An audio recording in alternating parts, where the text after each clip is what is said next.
Boa noite, irmãos. Mais uma vez é um privilégio estar com os irmãos para trazer a exposição dessa noite. Já convido que todos baixem as suas cabeças e vamos fazer uma oração. Logo em seguida nós vamos iniciar a exposição. Pai, muito obrigado, Deus, porque Tu tem olhado por nós, Tu é bom. E nós estamos aqui essa noite, Senhor, diante de Ti, para escutar da Tua palavra. Nós possamos, ó Deus, diante das verdades que ela nos traz, atendermos com corações atenciosos e colocarmos em prática, Senhor, na nossa vida diária. Eu rogo que Tu tenha misericórdia de mim, Senhor, e de cada um aqui essa noite. Tua palavra, ó Deus, seja sempre, ó Deus, a luz para os nossos caminhos, Pai, e lâmpada para os nossos pés. Muito obrigado, Deus, porque Tu é bom e o Teu amor, ó Deus, ele dura de geração em geração e nos alcançou aqui, ó Pai, nesse ano de 2024. Muito obrigado, Senhor, por tudo. Em nome do Teu Santo Filho, Jesus Cristo. Amém. Então, irmãos, boa noite. Eu convido cada um que abra a sua Bíblia no livro de Marcos, no capítulo 10. Nós vamos caminhar hoje no capítulo 10 de Marcos, a partir do verso 35. Então, você já pode se posicionar, coloque sua Bíblia marcada aí no capítulo 10 do Evangelho de Marcos, e nós vamos fazer algumas considerações iniciais sobre o texto, sobre o livro. Logo em seguida, nós vamos dividir em duas partes, e ao final nós faremos algumas aplicações para a nossa vida prática. Então nós vamos olhar o texto a partir do verso 35 até o verso 45. Mas antes da gente olhar para o texto nessa parte, ou nesse trecho do Evangelho de Marcos, é muito interessante, eu gosto muito do Evangelho de Marcos, porque ele é um evangelho que ele difere um pouco na organização dele. Ele é um evangelho que ele é mais rápido, ele é mais dinâmico, ele é mais compacto. Ele é bem diferente do Evangelho de Mateus, do Evangelho de Lucas, em que você vê nesses outros dois evangelhos o evangelista ali, tanto Lucas como Mateus, apresentando Jesus, a genealogia dele. Você vê o evangelho de João olhando para Deus, para Jesus, como o Logos, a palavra, né? E aqui em Marcos a gente vai perceber que há assim uma narrativa muito mais abrangente sobre o evangelho, sobre o ministério de Jesus Cristo. E a gente percebe que Marcos começa diferente. Se você for no capítulo 1 do Evangelho de Marcos, você vai observar que o evangelista já começa dizendo: Evangelho de Jesus Cristo, Filho de Deus. Princípio do evangelho, princípio do ministério, princípio da boa-vinda, das boas novas de Cristo. E logo em seguida a gente observa que após essa apresentação, nós já entra em cena o João Batista. E João Batista já chega e já batiza o nosso Senhor Jesus Cristo. Logo em seguida, Jesus é levado à tentação, e quando ele volta da tentação, a gente percebe que o reino de Jesus é um outro reino. E ele vai caminhando, e esse anúncio da chegada do reino de Jesus, ou do reino de Deus, é muito claro nas parábolas que vão sendo cada vez, que elas vão aparecendo durante o Evangelho. Então você observando, se você olhar nas parábolas de Marcos, do capítulo 4, ela vai justamente tratar desse surgimento de um rei. E a dinâmica do Evangelho de Marcos é justamente essa. Há um tema do rei e há um tema do servo sofredor. E isso é o que está, assim, arraigado dentro do Evangelho de Marcos. E nós temos ali surge Jesus, o rei. E esse rei, ao caminhar do texto, nós vamos observando que ele vai se transformando em um servo sofredor, que lá no final vai ser crucificado. Nós vamos falar um pouco mais sobre isso, e depois ele ressurge. Então o Evangelho ele vai anunciar o reino, ou o início do reino de Deus, ou do reino de Jesus Cristo aqui na Terra.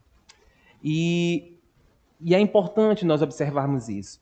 Mas olhando, e aí a gente volta agora para o texto do capítulo 10, do verso 35 ao 45, você vai observar nesse texto que nós vamos ler daqui a pouquinho. Você vai observar um pedido. Ali são dois irmãos e eles vão a Jesus e fazem um pedido inusitado. E após esse pedido, Jesus diz assim, olha, eu vou escutar o que vocês têm para me dizer. E Jesus escuta o que eles têm para dizer, é um pedido inusitado. E Tiago e João, esses dois irmãos chegam lá e pedem a Jesus alguma coisa que nós vamos ver. E logo em seguida Jesus diz, olha, vocês não sabem o que vocês estão pedindo. Vocês não sabem o que vocês estão pedindo. E ainda que vocês não saibam e achem que podem beber desse cálice, vocês, na verdade, vocês vão beber, mas de uma outra forma. E logo em seguida, Jesus diz para eles, olha, vocês têm que aprender a ser servos. Vocês precisam aprender que no meu reino, esse é um reino de servos. Esse é um reino de humildes. E no final desse trecho, Jesus vai dizer, olha, esse rei que está aqui diante de vocês, ele não veio para ser servido, ele veio para servir. Vocês precisam aprender sobre isso. Acompanhe comigo a leitura do capítulo 10, a partir do verso 35. Nisso, Tiago e João, filhos de Zebedeu, aproximaram-se dele e disseram, Mestre, queremos que nos faça o que vamos te pedir. O que vocês querem que eu faça? Perguntou ele. E eles responderam, permite que, na tua glória, nos assentemos, um à tua direita e outro à tua esquerda. Disse-lhe Jesus, vocês não sabem o que estão pedindo. Podem vocês beber o cálice que eu estou bebendo, ou ser batizados com o batismo com o qual eu estou sendo batizado? Podemos, responderam eles. Jesus lhes disse, vocês beberão o cálice que eu estou bebendo, serão batizados com o batismo com que eu estou sendo batizado. Mas o assentar-se à minha direita ou à minha esquerda não cabe a mim conceder. Esses lugares pertencem àqueles para quem foram preparados. Quando os outros 10 ouviram estas coisas, ficaram indignados com Tiago e João. Jesus os chamou e disse, vocês sabem que aqueles que são considerados governantes das nações as dominam, e as pessoas importantes exercem poder sobre elas. Não será assim entre vocês, ao contrário. Quem quiser tornar-se importante entre vocês deverá ser servo. E quem quiser ser o primeiro deverá ser escravo de todos. Pois nem o mesmo Filho do Homem veio para ser servido, mas para servir e dar a sua vida em resgate de muitos. Nesse texto, Jesus vai mostrar muito claramente que há um caminho para todo aquele que participa, para todo aquele que caminha ou anda com Jesus, para todo discípulo de Jesus. Há um caminho, é uma caminhada. E eu olho para essa passagem e entendo que a mensagem central dessa passagem, ou a grande ideia é, diante da cegueira espiritual dos discípulos, Jesus mostra que o serviço e o sofrimento são os fundamentos do verdadeiro discipulado. E para a gente entender um pouco, eu dividi o texto em duas partes, nós vamos caminhar nessa primeira parte, do verso 35 até o verso 40. E nós observamos que do verso 35 até o verso 40, nós temos que observar que a cegueira espiritual, ela expõe, a cegueira espiritual daqueles homens, ela expõe o quê? A intenção do coração daqueles discípulos. Então nós temos o texto dividido em 2 episódios, ou em 2 partes. A primeira parte é o pedido. Tiago e João fazem um pedido, os 2 irmãos. E nós vamos mostrar que a intenção do coração deles com aquele pedido era a intenção de um coração orgulhoso. De um coração orgulhoso. O coração deles não era um coração humilde. Nesse ponto da narrativa, Jesus ele anunciou que ele vai morrer. Ele anunciou que ele iria morrer. Ele tinha acabado de dizer que ele ia ser entregue aos mestres da lei, aos sacerdotes e aos gentios. E esses gentios, a gente sabe que, para ser mais exato, eram os romanos. Eram os romanos. E o que os romanos fariam com Jesus? O que os romanos fariam com eles? E aí eu peço que você volte um pouquinho e olhe para o verso 33 e 34. Olha o que Jesus disse. Estamos subindo para Jerusalém, e o Filho do Homem será entregue aos chefes dos sacerdotes e aos mestres da lei. Eles o condenarão à morte e o entregarão aos gentios, que zombarão dele, cuspirão nele, o açoitarão e o matarão. 3 dias depois ele ressuscitará. Jesus prediz a sua paixão. Meus irmãos, se nós observarmos nesse ponto, qual seria a reação plausível? Qual seria uma reação aceitável daqueles homens? Qual seria a reação deles? Jesus acaba de dizer que ele está indo para Jerusalém e lá ele vai sofrer a sua morte. O que seria a reação normal? Porque Jesus ele compartilha a paixão dele de uma forma muito particular com seus discípulos.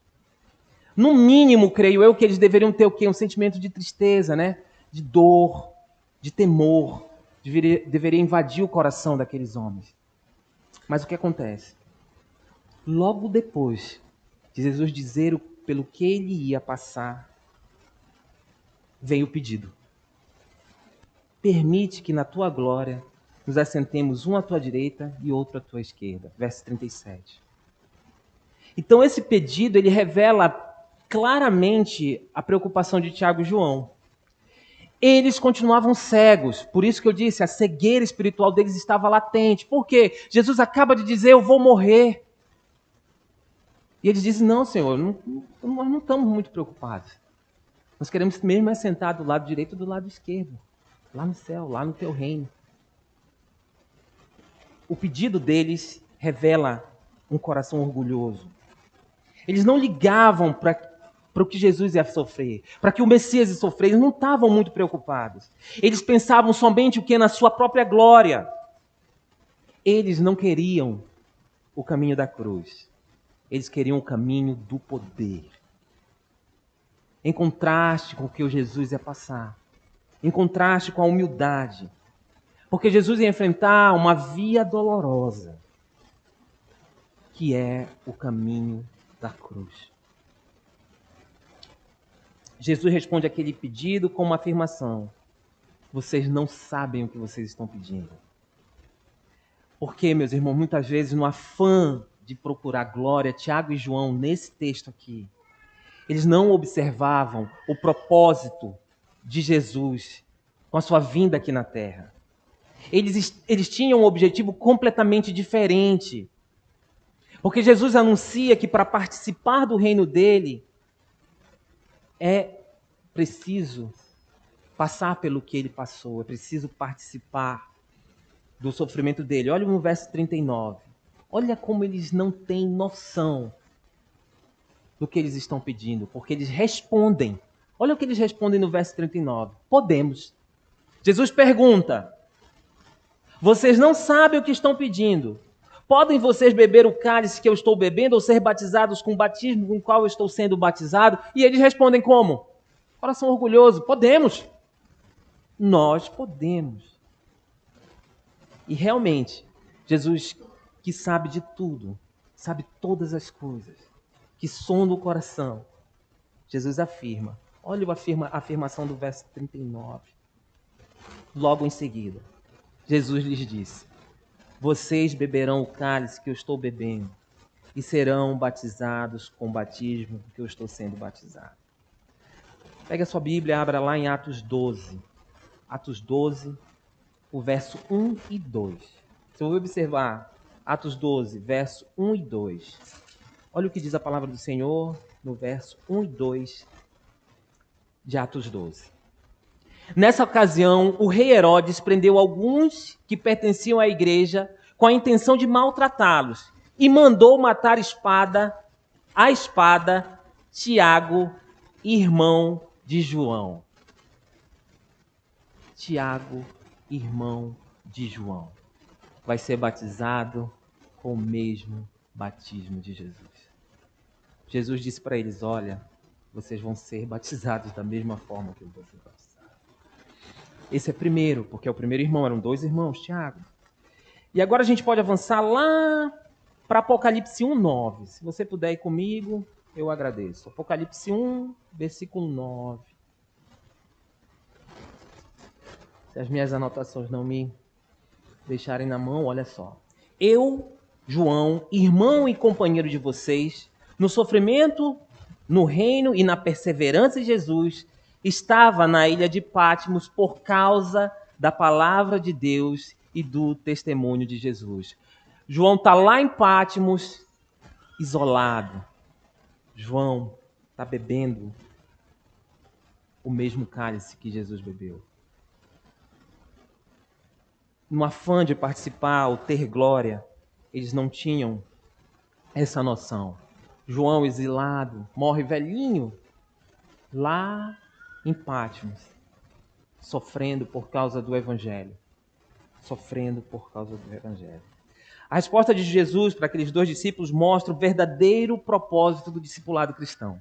Quando Jesus responde, Jesus deixa claro que se você decidiu seguir, e se Jesus te chamou da onde você estava, quase, com toda certeza você vai ter momentos de sofrimento, momentos de dificuldade. Não há possibilidade de você seguir a Cristo e escapar do sofrimento. O pedido de Tiago e João revela um coração focado em outro objetivo. O coração deles não estava, eles não queriam sofrer. Eles não queriam beber do cálice que Jesus ia beber. Mas eles responderam, nós podemos. E aí Jesus mostra para eles e expõe a verdadeira intenção do coração. Coração de homens orgulhosos, corações de homens prepotentes, corações de homens que queriam uma posição, elas queriam status. Jesus revela a verdadeira intenção do coração deles. E ele indica o caminho para seguir. Para você seguir o caminho do Messias de Deus, você tem que entender que você vai ter tempos e momentos de sofrimento.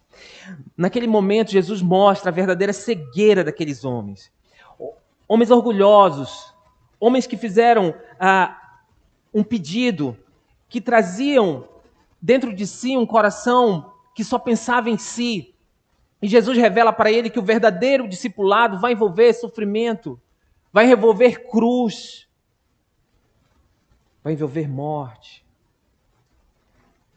Meus irmãos, cada homem aqui, cada mulher, cada criança, cada discípulo verdadeiro de Jesus Cristo precisa entender essa noite que na sua caminhada você vai sofrer, porque o seu Messias também sofreu.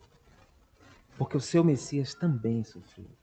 Então, meus irmãos, se nós somos verdadeiros cristãos, se nós somos verdadeiros discípulos de Jesus, nós precisamos participar dos sofrimentos de Cristo.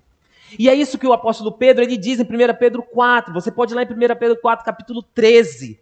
1 Pedro 4, capítulo 13 diz o seguinte: mas alegrem-se à medida que participam dos sofrimentos de Cristo, para que também, quando a sua glória for revelada, vocês exultem com grande alegria. Se vocês são insultados por causa do nome de Jesus, ou por causa do nome de Cristo, felizes são vocês, pois o Espírito da glória, o Espírito de Deus repousa sobre vocês.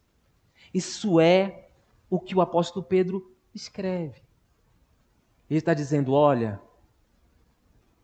se você não é um cego espiritual, você precisa entender que você precisa se alegrar quando você participa dos sofrimentos por causa do Evangelho, por causa da Boa Nova. O Evangelho é uma pessoa. E essa pessoa é Jesus Cristo. Quando você não só entende, mas quando você coloca isso em prática na sua vida, situações como essa, elas se tornam motivo de alegria para você. Sofrer por causa do Evangelho deve ser alegria. Vocês entendem isso? Vocês conseguem entender essa verdade? Isso é uma verdade que está aqui. Quando você olha para a vida de Tiago e João, irmãos, o que eles queriam? Eles queriam a glória. Mas Jesus mostra que a preocupação e o foco deles deveria ser outro. Assentar-se à direita, assentar-se à esquerda, isso não deveria ser a preocupação deles. Não era essa a preocupação. A preocupação deles era entender que para participar do reino, Jesus, como rei e servo, e um servo sofredor, ensina para eles no caminho do discipulado que os seus discípulos também passarão por tempos e momentos de sofrimento, por causa do Evangelho.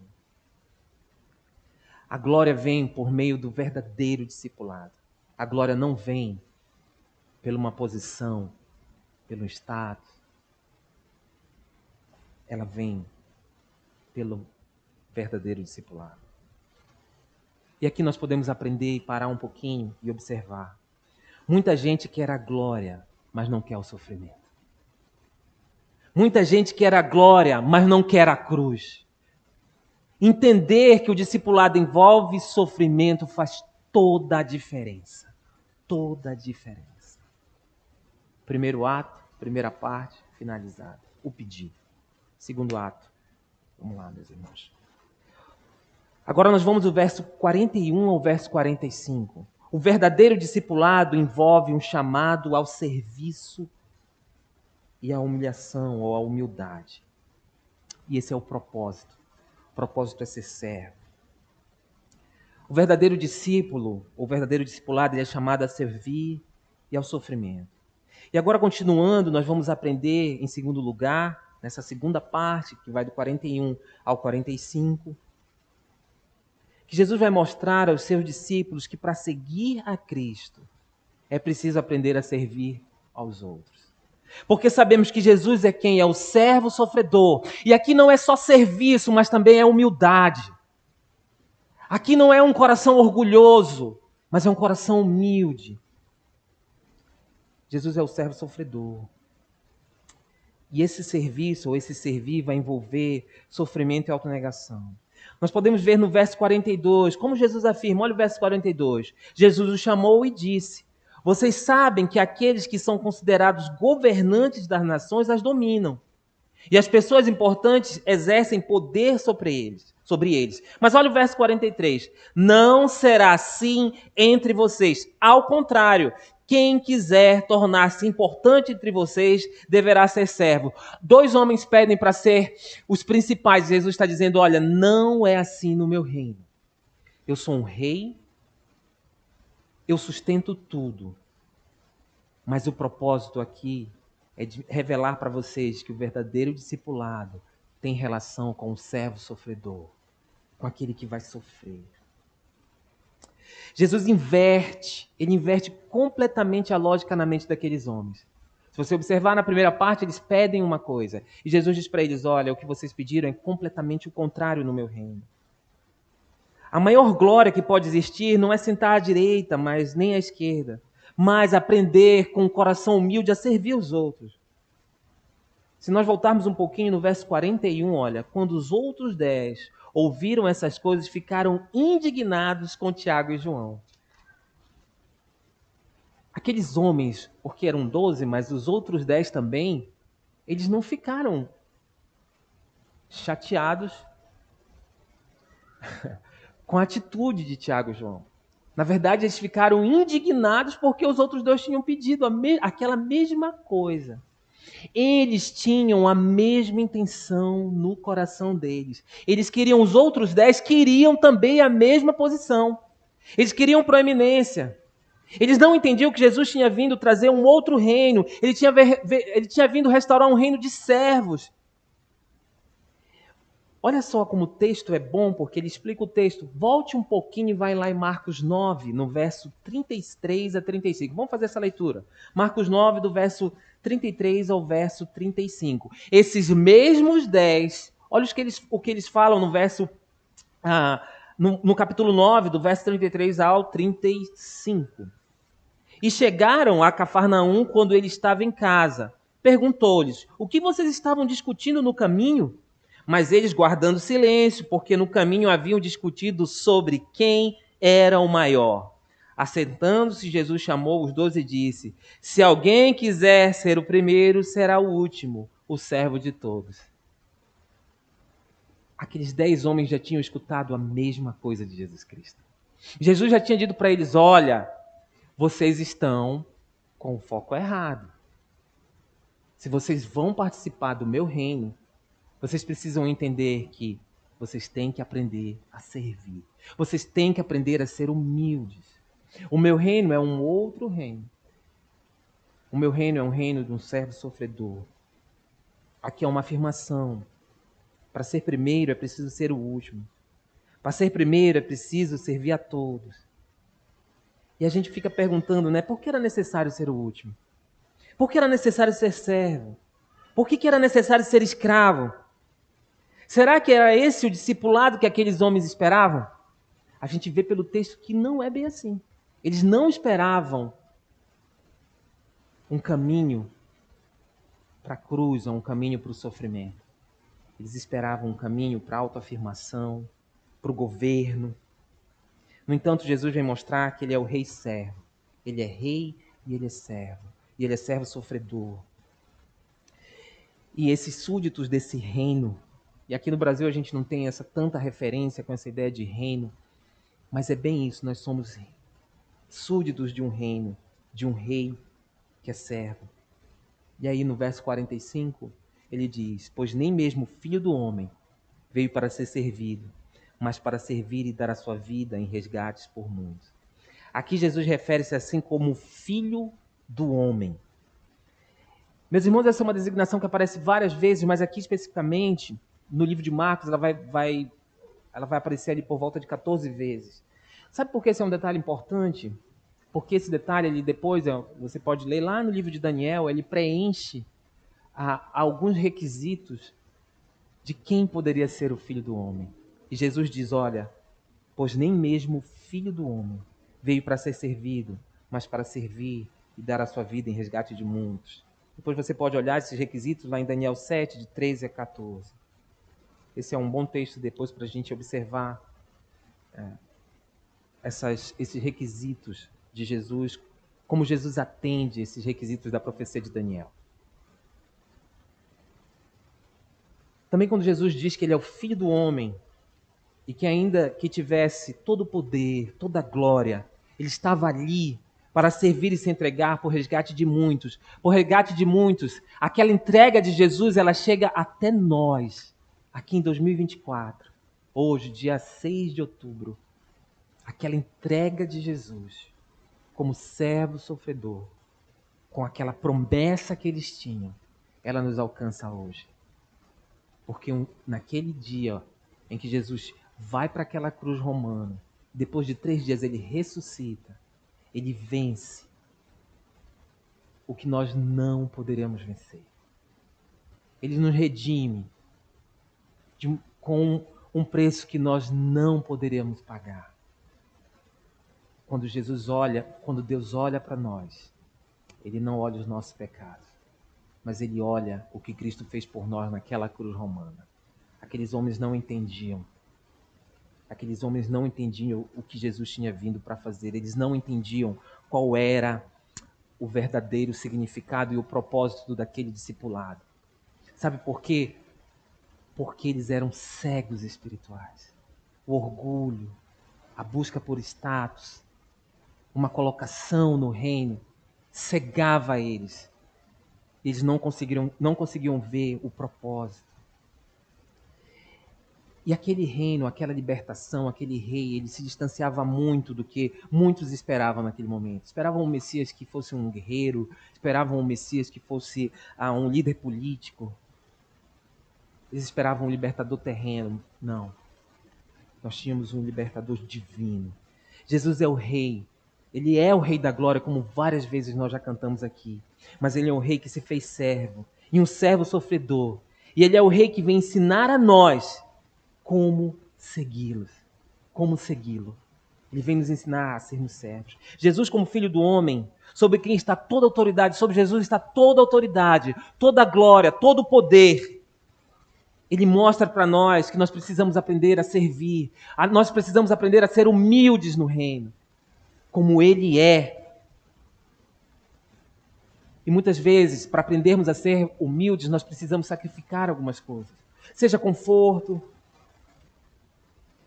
seja aprender a matar o nosso ego. Irmãos, Jesus, ele é o servo sofredor de Isaías 53. Ele é aquele que levou sobre si tudo que a gente tinha, todos os nossos pecados. Ele levou sobre ele, naquele madeiro. E a descrição que nós tivemos faz 15 dias aqui de como olhar para o servo sofredor, para quem estava naquela cruz, era terrível. Mas Jesus sofreu a dor física, mas principalmente ele sofreu o peso de carregar os nossos pecados. O Cordeiro de Deus, ele morre para que nós pudéssemos ter vida eterna. Meus irmãos, eu tenho um amigo que ele diz que a nossa vida aqui, ela em função, ou em detrimento, ou em comparação com a eternidade, ela é um piscar de olhos. Mas Jesus nos dá a certeza, com a sua morte e com a sua ressurreição, com aquele sangue derramado naquela cruz, de que nós temos vida eterna em Cristo. Nós não somos deixados, mas nós somos cuidados por um Jesus que é maravilhoso. Nós precisamos firmar os nossos pés no verdadeiro discipulado. Nós precisamos esvaziar a nossa mente de autojustiça, de busca por performance, de autorrealização, de orgulho, de soberba, de busca por posição. A gente precisa nos esvaziar disso. O nosso objetivo deve ser o objetivo do Messias. Versos 43 e 44. Vamos ler novamente? Acompanhe comigo aí. 43 e 44. Não será assim entre vocês, ao contrário. Quem quiser tornar-se importante entre vocês deverá ser servo. E quem quiser ser o primeiro deverá ser escravo de todos. Meus irmãos, aqui nós precisamos parar para pensar e nos perguntar. A palavra de Deus, ela mudou em alguma coisa daquele tempo para hoje? A palavra de Deus, ou o chamado do nosso rei, ele mudou? Ele não mudou. A palavra continua, ela é viva, ela é eficaz para esse tempo. E o chamado continua sendo o mesmo. Não mudou. Você é chamado para ser um discípulo de Cristo. E o discípulo de Cristo, ele entende que ele precisa de humildade. Humildade para perceber que ele não vai ser o primeiro. A resposta para essas perguntas que eu acabei de fazer é não. Seguir a Cristo sempre envolverá esses dois princípios, esses dois fundamentos. Você vai sofrer e você vai servir, mas esse serviço não é um serviço em que envolve muito movimento e pouco deslocamento. Não é um chamado para ativismo. Não é um chamado para ativismo. Mas é um chamado para você participar do reino de forma humilde. De forma humilde. Assim como o Filho do Homem, ele veio para servir e dar a sua vida em resgate de muitos. Nós hoje, seus discípulos, devemos buscar o mesmo caminho, o caminho da humildade, o caminho da humildade.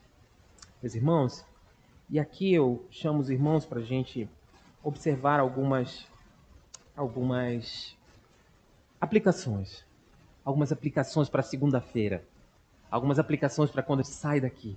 Algumas aplicações para quando a gente vai para o mundo. Em que Jesus ora por nós e diz o quê? Pai, não peço que o quê? Que os tire do mundo, mas os livre do mal. Então nós estamos e vamos viver nesse mundo que está aí. Nesse caos completo. Mas nós temos o nosso Jesus, nós temos o nosso Rei. Nós temos o nosso Rei. O Evangelho de Marcos, ele é justamente sobre isso. Um Rei que é servo. Um Rei que nos ensina a sermos também servos. Meus irmãos, o nosso Jesus, ele enfrentou um caminho de sofrimento. Ele enfrentou uma cruz romana. Ele mostrou para nós, verdadeiros discípulos, que na caminhada cristã haverá envolvimento de sofrimento. Que nós não podemos viver a nossa vida em função de glória. Nós não devemos viver a nossa vida em função de reconhecimento. Nós não devemos viver a nossa vida como aqueles homens fizeram, Tiago e João, pedindo, eu quero sentar à direita, eu quero sentar à esquerda. Não. O caminho do discípulo, ele é um caminho que vai passar por sofrimento. Jesus também veio mostrar com o seu exemplo que nós devemos ser discípulos que servem uns aos outros. Nós servirmos uns aos outros. Muitas vezes nós abrimos mão de direitos, né? Porque nós pertencemos a um outro reino.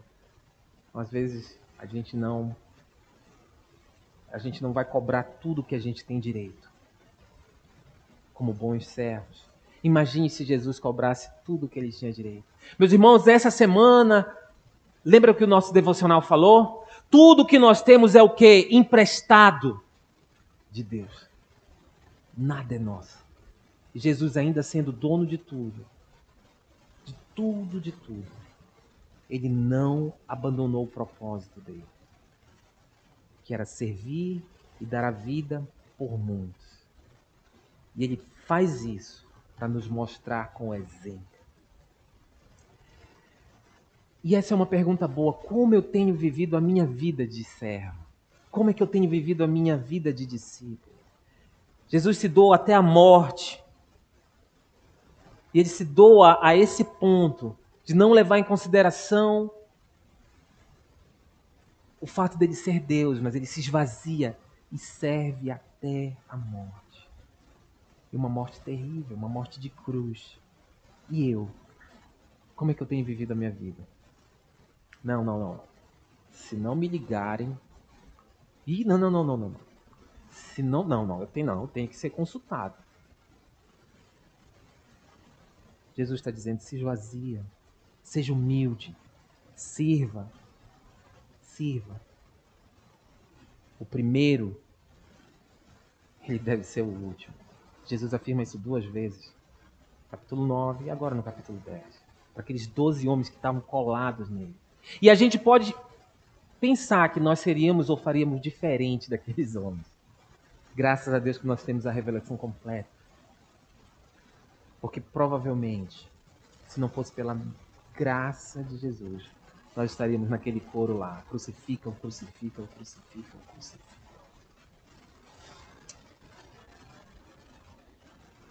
Nós temos entendido que o verdadeiro reino de Deus, ele é formado por discípulos. E esses discípulos, eles vão passar por sofrimento. Eu entendo o evangelho do reino assim? Ou eu entendo o evangelho do reino como algo que eu participo de vez em quando, eu não me envolvo? E Jesus está chamando aqui para você participar. Para participar e no sofrimento, pelo nome de Jesus, você se alegrar. Meus irmãos, servir ou ser humilde no reino é motivo de alegria. É motivo de regozijo, é motivo de felicidade. É motivo de você comemorar. Não de você viver uma vida que talvez esteja esperando simplesmente autopromoção. E nós precisamos lembrar na nossa caminhada que nós fomos libertos pelo sangue de Jesus, pelo preço que foi pago naquela cruz.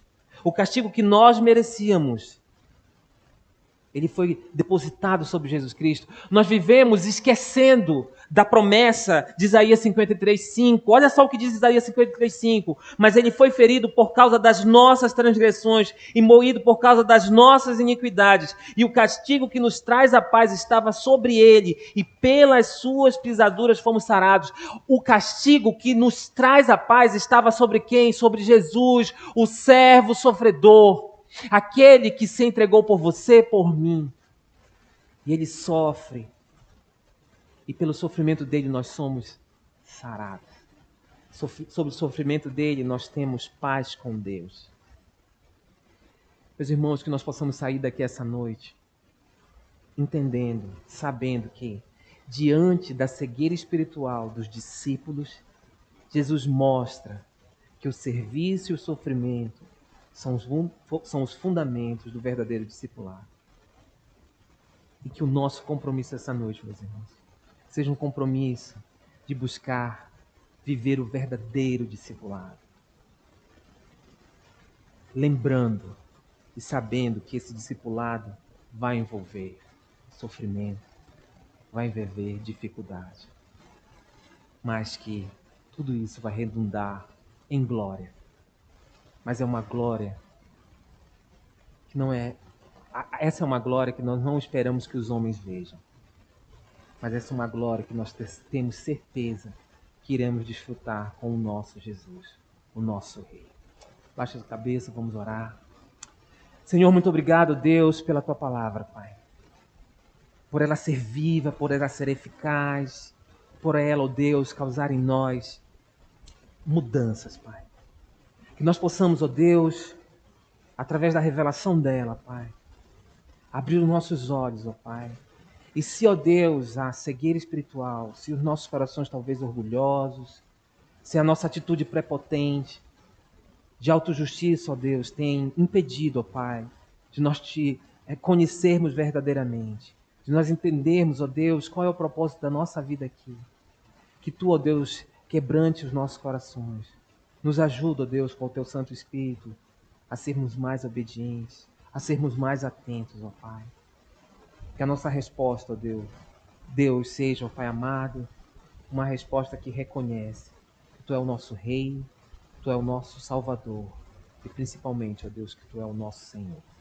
Muito obrigado, ó Pai, por tudo. Cuida de cada um, cuida de mim, cuida do nosso pastor. Olha sempre por nós, Pai. Em nome de Jesus, amém.